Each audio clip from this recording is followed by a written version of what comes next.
Yo, lords and ladies of the realm, welcome to the kingdom. It's your boy, E the Prince. Okay, I wanted to do a real quick video today. This one's going to be short. It's not going to be no hour long, or hopefully not even a half an hour, but planting thoughts, okay? And I'm coming at this from a couple different perspectives. I have one specific thing I want to talk about, really, but we will cover a couple other things real quick covering this. We all have probably had what they call synchronicities, where you're thinking of a song, it comes on the radio. You're thinking of a person, they call that kind of thing, or whatever. This is not exactly what I'm talking about. Which we've all had those experiences, I'm sure, and I'd love to hear about them.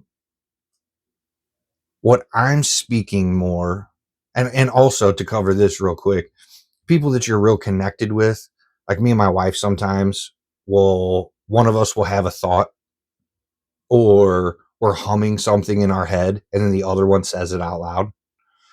So that makes sense to me. Me and my wife spend a lot of time together. We're all transmitters and receivers. So it makes sense on some level that you're just in the same frequency or same frequency. But this is a different thing that I'm speaking about. It takes me back to my younger days when we were playing a drinking game back when I used to drink.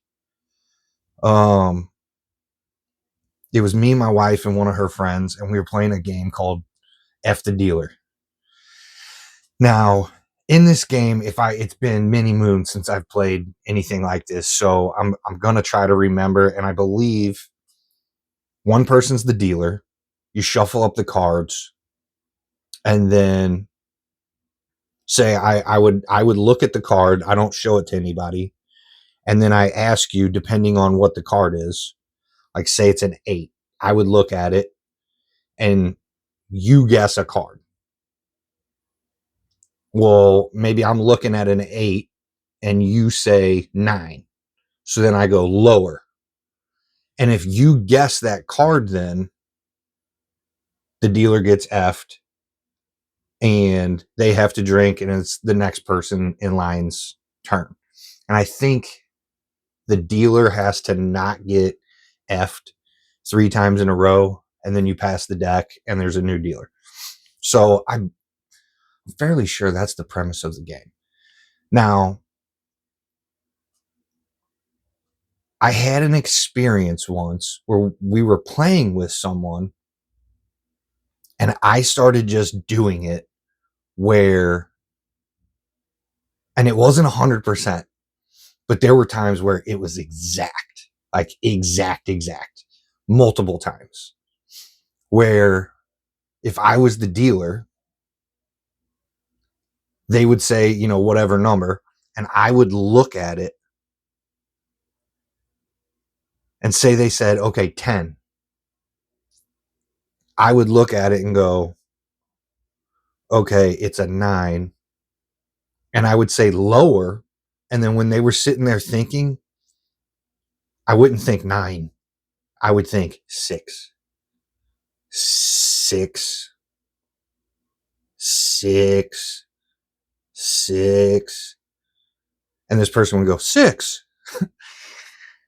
And it made me giggle. And again, I can't prove this besides for the fact that I'm not making it up and it happened and whatever, right? And then there would be times where this person was the dealer. And after a while, I would tell them, like, look at the card and think of that exact card. Think of that exact card and be able to pull it out. At first, I maybe go 8, and they go higher. And I go, think of that card. Picture it in your mind. Jack. How did you know? What? Now, there's nothing special about me. I came to the conclusion a long, long time ago None of us are special, or all of us are. Okay. And I'm sure that that's to different degrees or variations. But again, this is one of those things that it may sound stupid to some of you watching or whatever, but it's something that I can't prove it. You got to take my word for it. And maybe you could try it out yourself. And that's the thing. Like, don't lie about it. Just be honest. But what is that phenomenon? Essentially, there were times where I would plant the thought looking at the card and I'd go, it's a 9, 4, 4, 4, 4, 4, 4. You know what I mean? And you're just beaming 4 at them. 4. That's pretty wild, you know? It's reminiscent a little bit of standing in line, which again, this is another phenomenon that I always thought was weird, and we've all experienced it. You're standing in line or you're at a whatever, you don't have to be in line, you're someplace, and you can just feel somebody's looking at me. And then you look, and then they're either looking at you or they do the like thing like they weren't like they weren't. But there's something to that. What is that? What is that? Can you strengthen it? Do you have to be close with the person? Because this person that I was doing it to was, I mean, we hung out. It was a friend of my wife's. We weren't super close. We hung out sometimes. Whatever. You know what I mean? It was definitely not a relationship like me and my wife where we're constantly together. Me and my wife are together a lot. So that whole like, I'm thinking of a song, she sings the words, that kind of makes sense. You know what I mean? But on this other level, in theory, it means that you're able to willfully do it, whether or not it's picking up people's thoughts or planting them, which planting them, I mean, you can search into all kinds of CIA stuff and subliminal messaging and different things like that, the art of suggestion, that type of thing, which this doesn't feel like it was falling under any of those because it was literally just mental.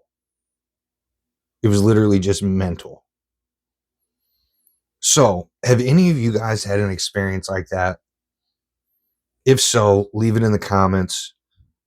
What do you think it is? Do you have a theory on what it is? Is it literally just trying to get into that person's frequency and into their brain waves or whatever? Which again, then leads me into that could be dark. You know what I mean? This was all fun and games with a drinking game that we were playing and having a good time and hanging out. It's a whole different thing to try to manipulate someone else's free will via your will or your thoughts or whatever. That's a road that I wouldn't recommend going down. That's definitely some sort of black magic, or that's a dark thing to do, Don't try to bend people's will. People have free will for a reason. But planting thoughts, that's what I have a couple things written down here, and that's the only way I could think of to verbalize it. Planting thoughts and picking thoughts up, kind of snatching them out of the ether or something. But I think Nikola Tesla used to talk about a lot of his inventions. He worked them through in his mind. But I want to say that,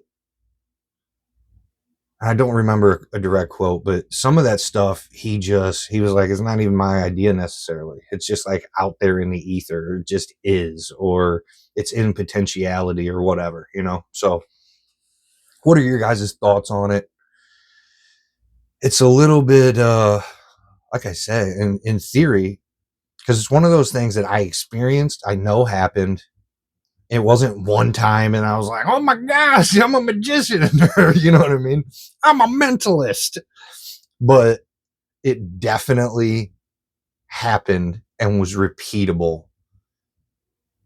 more than I thought. Because obviously there's a percentage of you're going to be able to guess a certain percentage. And again, if we say in that game, ace is low, king is high, and you go 3, and they go, no, lower. Well, there's only 2 cards to pick. You know what I mean? So you have a 50% chance there. I'm not talking about that sort of a thing. I'm talking about where you really think like jack or something like that, and then it ends up being a 4, which there's a lot of numbers in there. You know what I mean? There's a lot of different cards to pick. And I couldn't give an exact percentage, but the percentage made me go, what is that? What's the deal with that? So, anyways, I think we're going to end it here. If you have any experiences with that type of scenario or anything similar to it, I'd love to hear your comments about it or your stories, whether it be personal or otherwise. But I think that'll do it for this one. Remember, Christy Toby. All right, and yeah, we'll catch you later. Peace.